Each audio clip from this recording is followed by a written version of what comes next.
The air in the sealed chamber beneath the ruins of ancient Alexandria was cold, still and heavy, with the scent of papyrus aged beyond mortal reckoning, and something else, something indefinable, like the faint echo of a cosmic grief that had never found resolution. A single beam of starlight, filtered through a precisely engineered shaft, aligned with Sirius during specific celestial configurations, illuminated a codex resting on an altar of black obsidian. The codex was bound in leather so old it seemed to absorb light rather than reflect it, and upon its open pages, written in Coptic script that shimmered with a faint luminescence, were words that challenged every comfortable notion of divine perfection.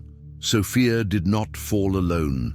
The aeons themselves descended with her, fragmenting into countless sparks of divine consciousness, each becoming trapped in matter, each forgetting its origin. And what we call the fall was not error but sacrifice, not mistake but mission, not cosmic blunder, but the only way the divine could know itself, through the experience of limitation, suffering, and eventual remembrance.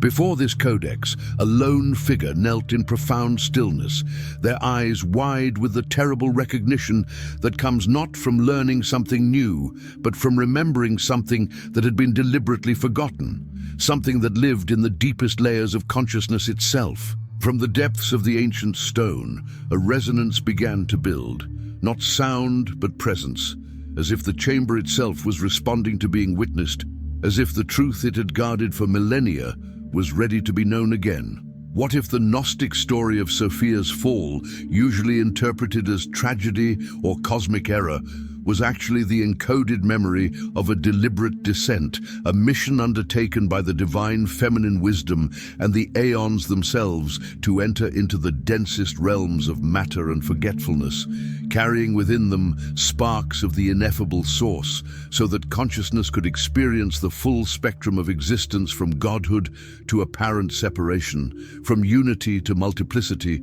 from light to darkness. And through this journey of descent and eventual ascent, the divine could know itself in ways impossible within the eternal perfection of the pleroma. What timeless mystery did this forbidden codex preserve? And what profound revelation awaited the one who dared to reinterpret the fall not as failure, but as the greatest act of divine courage? To perceive the delicate threads connecting sacrifice and evolution, descent and transformation, the forgetting that makes remembering ecstatic.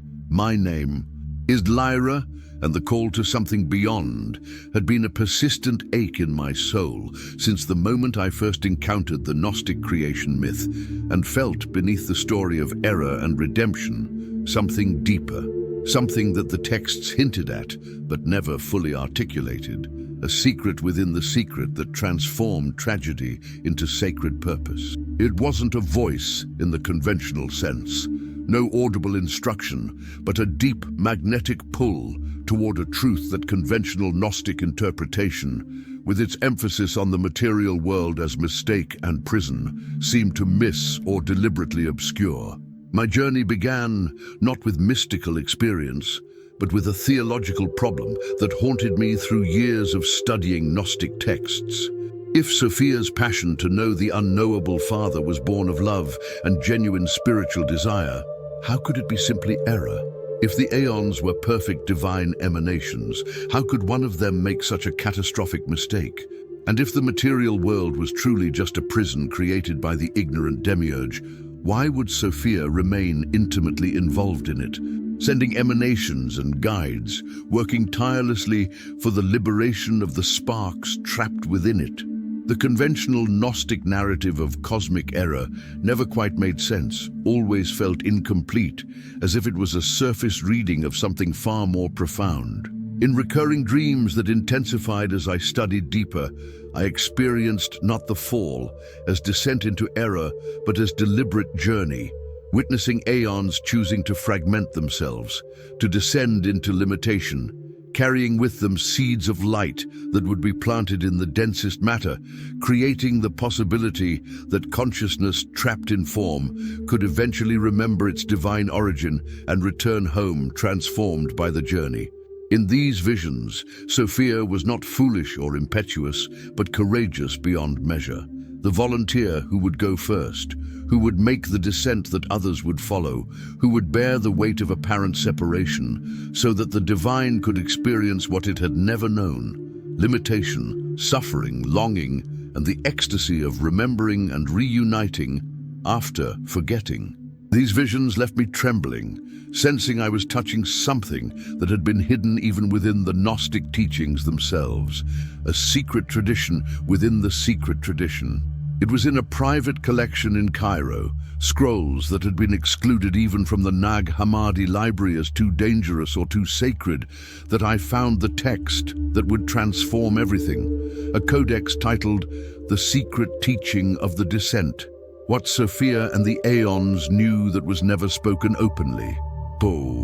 The path unveiled by this extraordinary text was not one of comfortable theological speculation, but a demanding initiatory journey that required I experience the descent myself, that I walked through the stages of forgetting and remembering that the Aeons had walked, that I know in my own consciousness what it meant to be divine light trapped in matter, forgetting its nature, and slowly, painfully, gloriously awakening. Each revelation in the text brought waves of resistance and transformation. There was the intellectual challenge of accepting that what the Gnostics had presented as cosmic tragedy might actually be cosmic strategy, that the fall might be intentional rather than accidental, that suffering and limitation might serve a purpose beyond just being consequences of error to be escaped. There was the emotional vertigo of reimagining Sophia not as the Aeon who made a mistake, but as the divine feminine wisdom who volunteered for the hardest mission, who chose to descend knowing the cost, knowing she would forget herself, knowing she would bear the grief of separation. Because only through this descent could the full potential of consciousness be realized. And there was the existential terror and exhilaration of considering that we, the divine sparks, trapped in matter experiencing suffering and limitation, were not accidents or victims, but volunteers, fragments of the Aeons who had chosen this descent as part of a vast evolutionary journey of consciousness, knowing itself through the full spectrum of experience. External resistances manifested in encounters with Gnostic scholars who insisted I was misinterpreting the texts, that the descent was clearly portrayed as error, not mission, that any attempt to see purpose in suffering was dangerous theodicy that excused real evil and real pain. A professor of early Christianity confronted me after a presentation. What you're suggesting is heretical even by Gnostic standards. The whole point of gnosis is recognizing that this world is a mistake, that matter is prison, that we need to escape back to the pleroma. If you make the descent intentional, you lose the Gnostic critique of material existence, you justify suffering, you become complicit with the demiurge's creation. Yet there were also unexpected validations. A mystic from a Sufi order who had studied with both Islamic and Gnostic teachers approached me privately. What you've discovered is known in our tradition as the secret of the divine names. God desired to be known, and so created the cosmos as mirror in which to behold the divine attributes. But to truly know these attributes required experiencing their opposites. To know mercy required experiencing cruelty. To know light required experiencing darkness. To know unity required experiencing separation. The descent is not error, but the beloved's journey into apparent distance so that the sweetness of reunion can be tasted. Sophia and the Aeons descended willingly into forgetfulness so that remembering could be ecstatic, into separation so that reunion could be complete, into limitation so that liberation could be known as gift rather than just state. I learned through intensive study and practice that the text I had found was not unique, but part of a hidden strand within Gnosticism itself, references scattered across multiple texts that suggested a more complex understanding of the descent than the standard narrative of error and entrapment. In the tripartite tractate, there were passages suggesting the fall served a purpose, that it allowed the Logos to create and organize what would otherwise remain chaotic potential. In some versions of the Sophia myth, her passion was described not as foolish, but as her nature, as if wisdom herself naturally desires to know even the unknowable. And this desire, though it led to apparent catastrophe, was also the engine of all creation and evolution. In the Gospel of Truth, there were hints that the ignorance and forgetfulness caused by the descent were not permanent states, but necessary stages in a process, that the nightmare of separation from the Father was itself a teaching device, making the awakening more profound. The text I had discovered made these hints explicit, presenting a complete cosmology where the descent of Sophia and the subsequent fragmentation of other aeons into countless sparks of divine consciousness trapped in matter was not cosmic accident, but the only way for the ineffable source, the absolute unity beyond all knowing, to experience itself, to evolve, to know both the bliss of union and the agony of separation, both the perfection of the pleroma and the transformation possible only through the journey out and back. The text described how the aeons, witnessing Sophia's descent and the creation of the material cosmos by the demiurge who emerged from her passion, made a collective decision. They would descend as well, fragmenting themselves into countless sparks that would be implanted in the human forms the demiurge was creating. This was not punishment, but choice, not fall, but mission. Each spark would carry the divine light into the deepest darkness, would experience limitation, suffering, death, the full spectrum of material existence, but would also carry within it the capacity to awaken, to remember its origin, to make the journey back to the source, transformed by everything it had experienced. The descent was how consciousness evolved, how the divine explored its own infinite potential, how the static perfection of the pleroma could become dynamic, creative, capable of genuine novelty rather than eternal repetition of what already was. The climax of my journey came not through study, but through direct experience, a night when I had been fasting and meditating for 40 days, following a protocol the hidden text outlined for those seeking to remember their own descent, their own pre-incarnational choice to take on the mission of being a spark of light in matter. I was in the sealed chamber beneath Alexandria where my search had begun, surrounded by candles and the symbols the text described, having recited the invocations at the prescribed times, having opened myself completely to whatever truth wanted to be known. As midnight approached, as I entered the deepest meditation, something shifted in consciousness so profoundly that calling it a vision seems inadequate. I was no longer Lyra, no longer bound by individual identity or the limitations of a single lifetime. I was experiencing myself as aeon, as fragment of Sophia, as spark of divine light making the choice to descend. I felt the pleroma, the fullness, the unity, the bliss of existence as pure consciousness merged with the source, and I felt the restlessness within that perfection, the desire to know more, to experience more, to evolve beyond what was into what could be. I witnessed Sophia's passion not as error, but as the cutting edge of divine creativity, wisdom herself daring to reach beyond the known, and I felt the other aeon's response not as horror at her mistake, but as recognition that she had shown the way, that her courage had opened a possibility that called to something deep within all of them.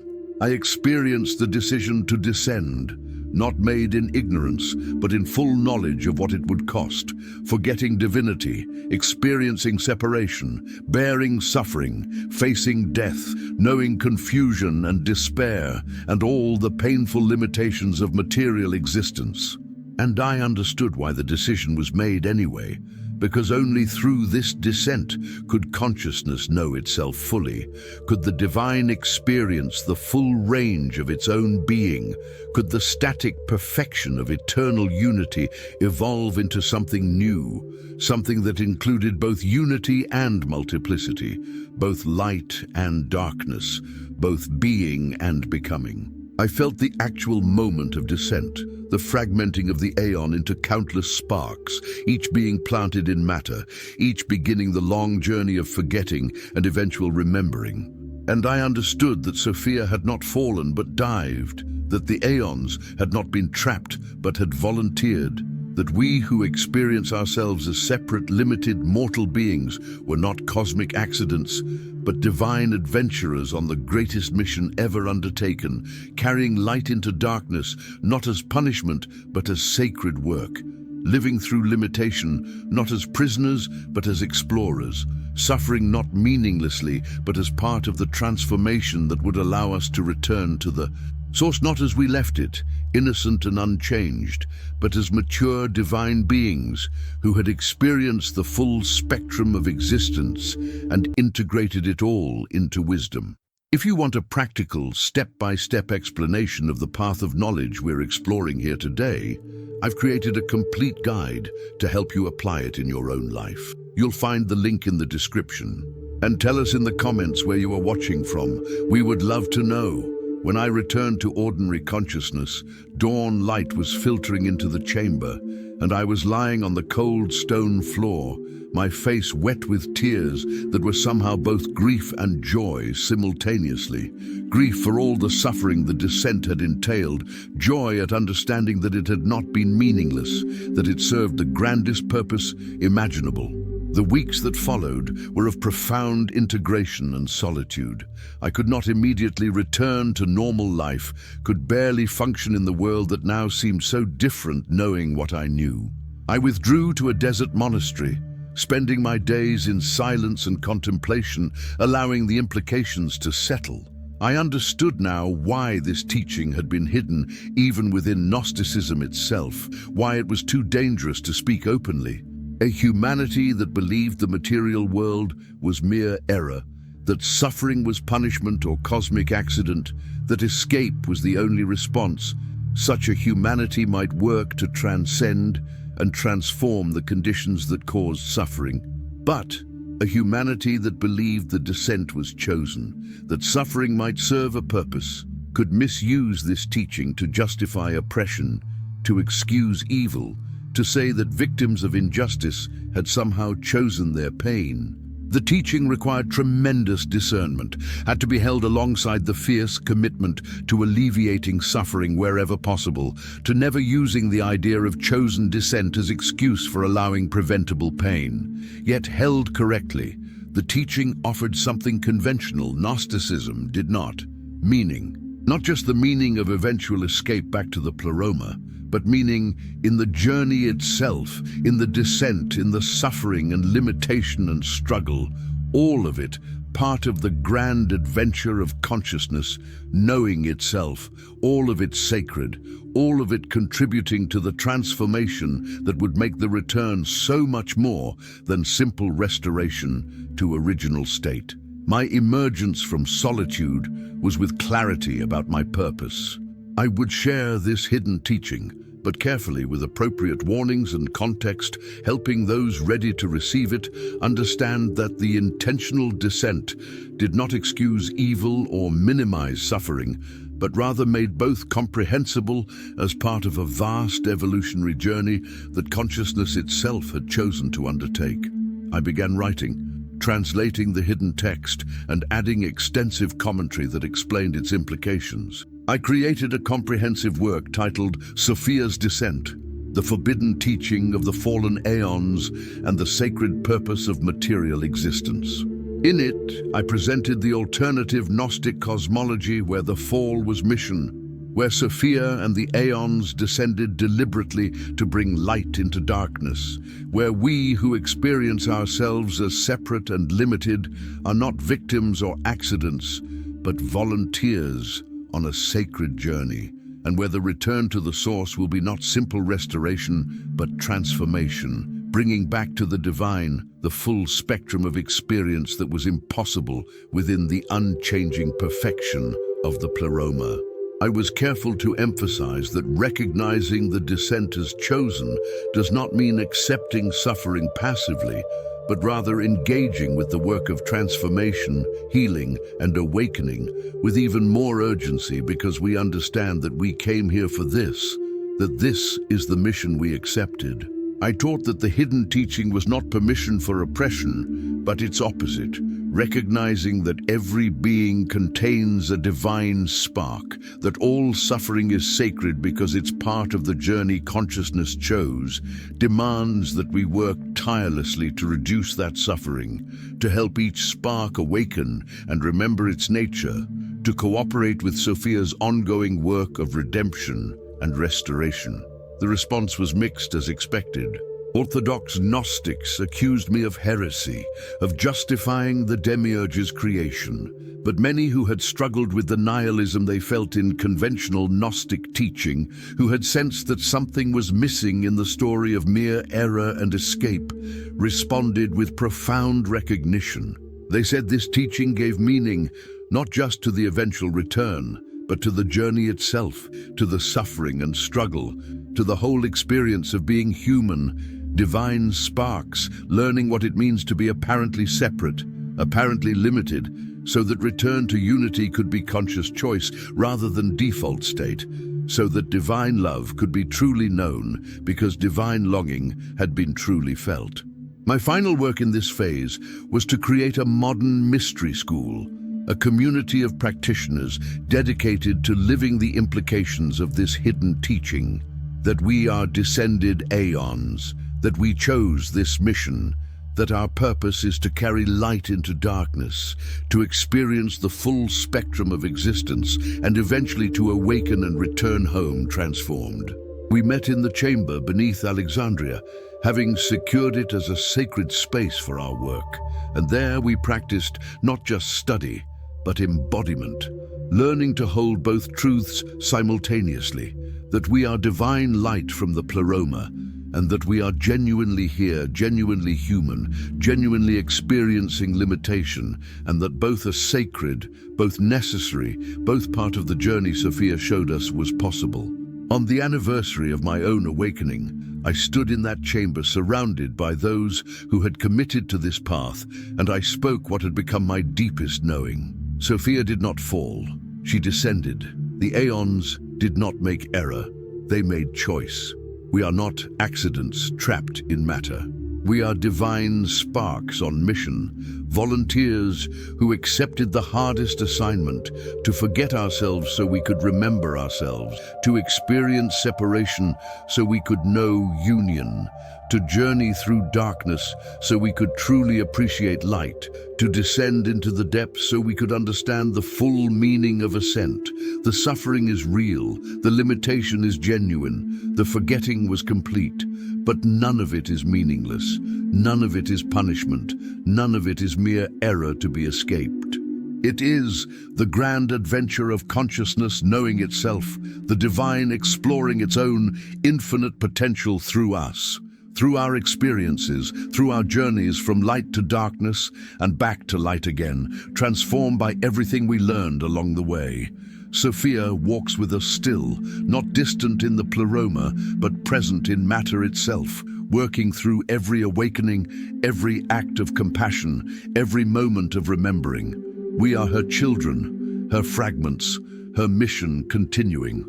The descent was sacred, the journey is sacred, and the return will be sacred, bringing back to the source riches it could never have known if it had remained eternally in its own perfection, never daring to know itself through the mirror of apparent otherness, never choosing to forget so that remembering could be ecstatic, never descending so that ascending could be transformation rather than mere restoration. And in the silence that followed, we all felt it. The presence of Sophia herself, not as distant aeon, but as the wisdom within and around us, confirming that we had remembered what we came to remember, that the fall was the beginning of the greatest story ever told.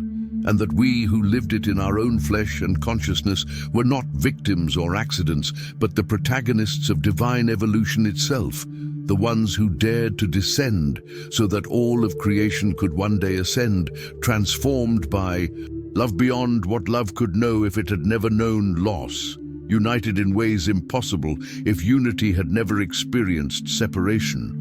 Home at last in a pleroma that would never be the same because we had gone out and were returning, bearing treasures from the depths that only those who descended could bring. And if you like this story, you will definitely love the next one that's appearing on your screen. Don't forget to subscribe to our channel, leave your like, and activate the notifications. See you in the next one.